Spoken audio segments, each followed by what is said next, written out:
Hello guys, আসসালামু আলাইকুম। আশা করি আপনারা সবাই ভালো আছেন। জুম্মা মোবারক মোবারক। এটা হলো আরামনগর জামাতে ইসলামের হল রুম এবং সামনে মসজিদ। আজকে শুক্রবার, তাই আমরা নামাজ কালাম পড়ে বার হলাম এবং আশেপাশে কয়েকদিন ধরে বৃষ্টি হয়ে সব কিছু ডুবে গেছে। এটা দেখতে পাচ্ছেন, এই পুকুরটা দেখা যাচ্ছে, এটা হলো আমাদের করিম মামার পুকুর। এই যে সাইডে জামাতে ইসলামের হল রুম, এখানে সাংস্কৃতিক অনুষ্ঠান হয়।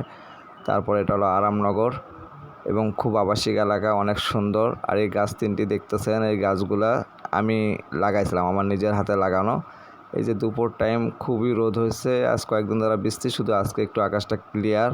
আপনারা দেখতে পাচ্তেছেন, রোদের মধ্যে ভিডিওটা করতেছি অনেক কষ্ট করে, ঠিক আছে, মানে চোখ মেলাম করা যাচ্ছে না, এতটা রোদের তাপমাত্রা। তারপরেও আপনাদের জন্য আমি ভিডিওটা করলাম। আর আপনারা যে যেখান থেকে দেখতেছেন না কেন, আমার ভিডিওটা বেশি বেশি করে লাইক কমেন্ট শেয়ার করেন। আর একটা কারণে আমি গিয়েছিলাম যে আমার মামা আমাকে একটা কাজ দিয়েছিল ওই জায়গায়। তো সেই জায়গায় যায় তাকে নক করার পরও শুনলাম যে সেই লোকটা বাসায় নাই। তো বাসায় নাই, তার কী করবো, পরে অবশেষে তাদের বাইরের সাইড দিয়ে ঘুরে টুরে আমি 3বার করে গেছি, যায় তাকে পাই নাই। তারপর লাস্টে তার ফ্যামিলি কেউ নাই যে তাদের সাথে যোগাযোগ করব বা একটা পরামর্শ নেব, কেউ নাই। তো কী করবো, অনেকক্ষণ ধরে ওখানে ঘুরতে ঘুরতে ঘুরতে ঘুরতে লাস্টে ভালো লাগতেছে না, খুব গরম লাগতেছে, যে এখন আমি বাইর হয়ে বাইরের দিকে রওনা দিতেছি।